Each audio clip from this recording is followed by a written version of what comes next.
In Alan McRae's classroom, students are making measurements of moon images to determine its angular size. They then use this data to calculate its distance. We said that that represented 1 little old degree, okay? Now, think about this.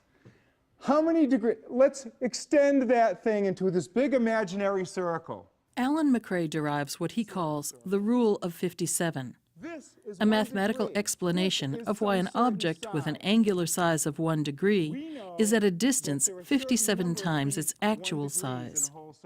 How many degrees are there in a circle? Heidi? 360. Right. There are 360 degrees in a circle. 1 degree compares to the whole circle as that little thing compares to the whole circle. And what do we call that thing? Circumference. That's exactly what we call it. It's called circumference. And there's a formula for circumference for those kids here who have studied enough geometry. 2 pi r. That's exactly right. It's 2 pi r. And if we cross multiply this, do you see what we get? We get 2 pi r equals the size multiplied by 360. Okay? R, which is the distance, is equal to the size of the object times 360 divided by, guess what? 2 pi. Take a guess what 2 pi divided into 360 is. 57. Okay? That's right, it's 57. If something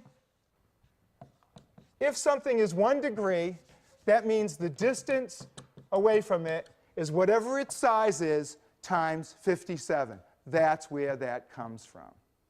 This is one of the photos that's on the microobservatory archive.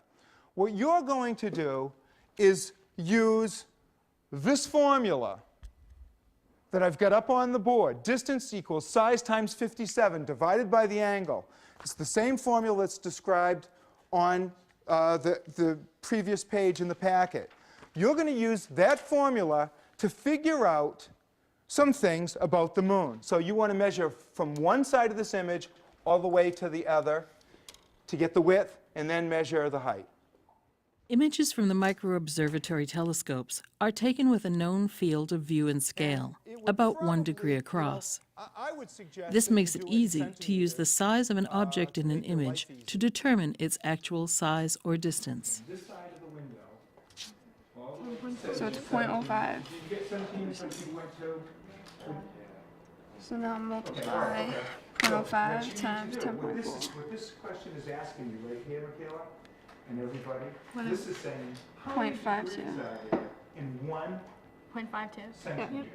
You've now done it with a paper and pencil. Everybody here got around a half a degree, 0.5 degrees, right? Now what we're going to do is we're going to measure the moon a second way, which is even more accurate. The digital images produced by the telescopes also have a known scale. Each pixel is a tiny fraction of a degree. And okay, and as you get that as close to the edge, and then you go up and you read that number, and that's the number you need to know.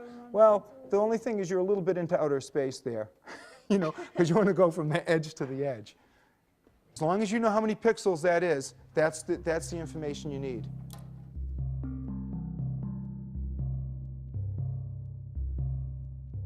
What we're going to do today is this. We're going to get Andrew's image of M51 off of the computer. Your job is to take the image, do some image processing, and bring out the details to see how big the galaxy is. Use the straight line tool the same way we did with the moon. We're going to measure how many pixels it is across the galaxy, and then we'll figure out the angular size of the galaxy. Image is very contrast.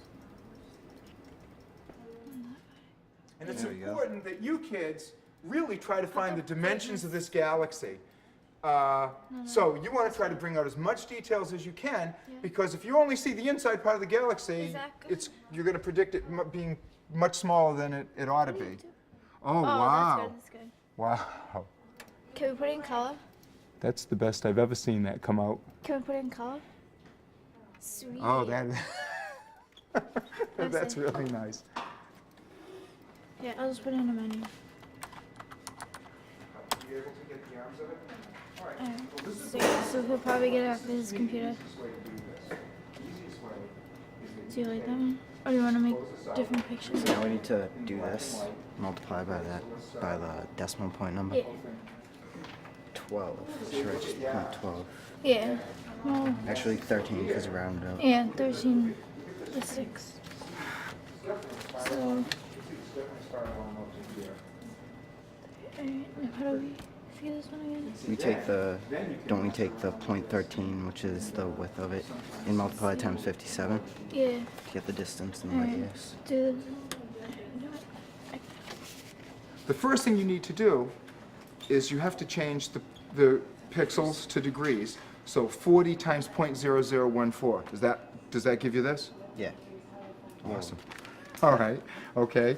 So then The students are assuming the actual size of their galaxy is 100,000 light years. This, plus its measured angular size, allows them to calculate its distance. okay. So what do we have? A really big number. Okay. 40. It looks like 43 million. Looks like 43 million. 846. So why don't we just call it 43.8 million? So let's see.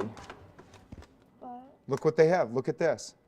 Look at this. Distance to M51 is 37 million light years.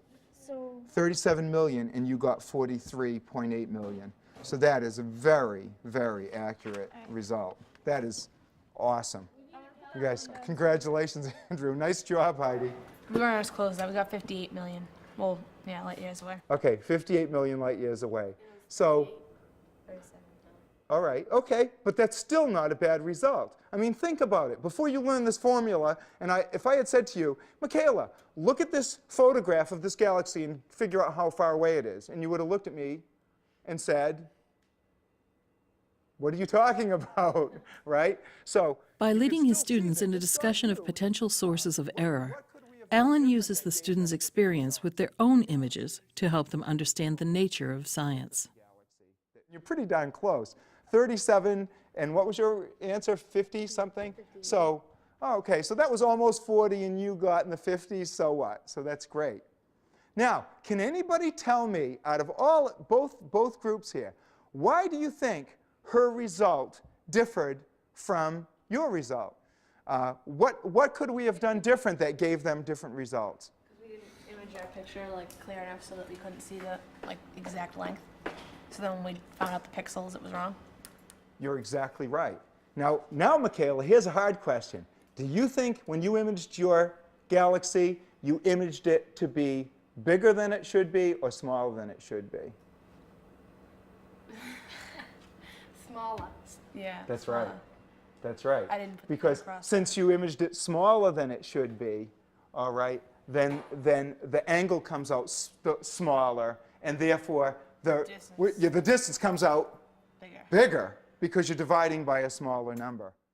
You see what a powerful tool this is to just be able to understand the mathematical relationship between how big something is, how far away it is, and what its angular size is in the sky.